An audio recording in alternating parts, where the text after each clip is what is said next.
Bismillahirrahmanirrahim. Assalamualaikum warahmatullahi wabarakatuh. Nama saya Wildan Alif Pinopal, NPM 210820056. Hari ini saya akan membawakan tugas pada blok psikiatri. Baik, hari ini saya akan menjelaskan mengenai gangguan neurotik disorder satu. Ada 4 penyakit. Yang pertama ada namanya agorafobia.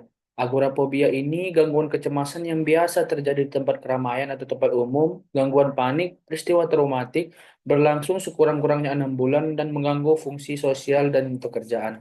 Nah, untuk kriteria penegakannya itu ada dua, ada dari PPDGJ 3 dan DSM-5. Pada PPDGJ 3 dijelaskan bahwa ada tiga, gejala psikologis, perilaku atau otonomi yang timbul harus merupakan manifestasi primer dari ansietasnya. Kemudian yang kedua, ansietas yang timbul harus terbatas. Setidaknya dua dari situasi seperti banyak orang atau keramaian, tempat umum, berpergian keluar rumah dan berpergian sendirian, dan menghindari situasi fobik. Kemudian untuk pada DSM-5 dijelaskan bahwa yang pertama ada kriteria diagnosisnya. Untuk kriteria dosis sendiri, ketakutan atau kecemasan yang nyata terhadap dua atau lebih dari situasi berikut, menggunakan transportasi umum, berada di tempat terbuka, berada di tempat tertutup, berdiri dalam antrian atau berada di luar rumah sendirian. Individu tersebut takut atau menghindari situasi tersebut. Kemudian situasi agrofobia hampir selalu menimbulkan rasa takut. Situasi agrofobia adalah aktivitas yang dihindari. Ketakutan atau kecemasan tidak sebanding dengan bahaya sebenarnya. Ketakutan kecemasan atau penghindaran bersifat terus-menerus, ketakutan, kecemasan, atau penghindaran menyebabkan tekanan atau gangguan yang signifikan secara klinis, dan jika ada kondisi medis lain seperti penyakit radang khusus dan lain-lain. Nah, untuk tata laksananya sendiri itu bisa kita berikan benzodiazepin, antidepresan seperti SSRI, TCA, kemudian tetracyclic drugs, psikoterapi suportif, CBT, dan virtual terapi. Kemudian yang kedua ada namanya fobia spesifik, di mana ketakutan yang kuat dan menetap terhadap suatu kecemasan terhadap suatu objek atau situasi kecemasan yang parah, mencoba untuk menghindari stimulus fobia, mengalami kesulitan menghindari situasi yang memicu kecemasan, ketakutan irasional dan ego distonik terhadap situasi, aktivitas atau objek tertentu. Untuk tata laksananya untuk penegakan diagnosis ada dari dua, PPDGJ 3 dan DSM-5. Pada PPDGJ 3 dijelaskan, gejala psikologis, perilaku atau otonomik yang timbul harus merupakan manifestasi primer, ansietas harus terbatas pada adanya objek atau situasi publik tertentu, dan situasi publik tersebut sedapat mungkin dihindari. Pada DSM-5 dijelaskan, rasa cemas yang nyata terhadap suatu objek atau situasi tertentu, objek atau situasi fobia hampir selalu menimbulkan ketakutan atau kecemasan langsung, objek atau situasi fobia secara aktif dihindari atau ditanggung dengan ketakutan atau kecemasan yang intens dan lainnya. Untuk tata laksananya ada exposure terapi, benzodiazepin, dan CBT. Kemudian untuk jenis-jenisnya itu ada acrophobia, contohnya seperti acrophobia, takut terhadap ketinggian, agorafobia, takut terhadap tempat terbuka, dan ailurophobia, takut terhadap kucing. Kemudian masuk ke dan lainnya. Kemudian masuk ke penyakit yang ketiga ada namanya social phobia. Social anxiety disorder, ketakutan akan situasi sosial melibatkan pengawasan atau kontak dengan orang asing, takut mempermalukan diri mereka sendiri dalam situasi sosial, takut melakukan aktivitas tertentu seperti makan atau berbicara di depan orang lain.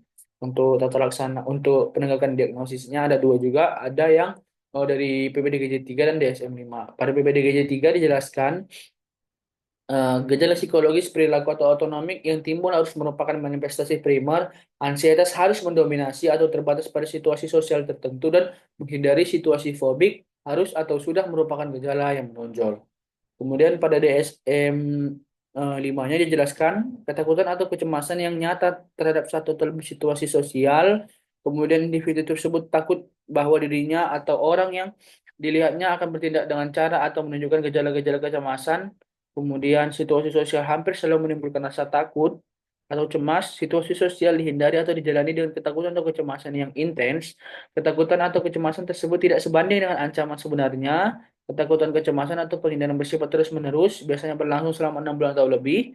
Ketakutan, kecemasan, atau penghindaran menyebabkan tekanan atau gangguan yang signifikan secara klinis. Kemudian ketakutan, kecemasan, atau penghindaran tidak disebabkan oleh faktor fisiologis. Kemudian untuk tata laksananya bisa kita berikan SSRI, benzodiazepin, venlafaxine, buspirone, dan CBT.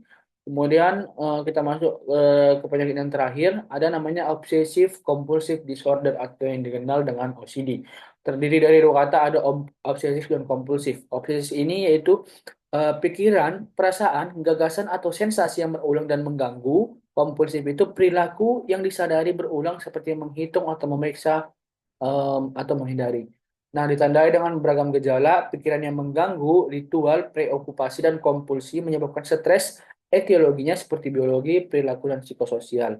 Nah, untuk penegakan diagnosa ada pada PPDGJ 3. Untuk menegakkan diagnosis pasti, gejala-gejala obsesif atau tindakan kompulsif atau kedua-duanya harus ada hampir setiap hari selama sedikitnya 2 minggu berturut-turut. Hal tersebut merupakan sumber penderitaan atau distres. Gejala-gejala obsesif harus mencakup hal berikut seperti harus disadari sebagai pikiran atau impuls diri sendiri. Setidaknya ada satu pikiran atau tindakan yang tidak berhasil dilawan. Kemudian pikiran untuk melakukan tindakan tersebut di atas bukan merupakan hal yang memberi kepuasan atau kesenangan. Kemudian gagasan, bayangan pikiran atau impuls tersebut harus merupakan pengulangan yang tidak menyenangkan. Ada kaitan erat antara gejala obsesif, terutama pikiran obsesif, dengan depresi, dan gejala obsesif sekunder yang terjadi pada gangguan skizofrenia, sindrom Tourette, atau gangguan mental organik harus dianggap sebagai bagian dari kondisi tersebut. Nah, untuk beberapa tipenya seperti contamination, hoarding, symmetrical, checking, dan intrusive thought. Untuk tata laksananya bisa kita berikan SSRI, clomipramine, mood stabilizer, antipsikotik, terapi perilaku, psikoterapi berbasis tilikan.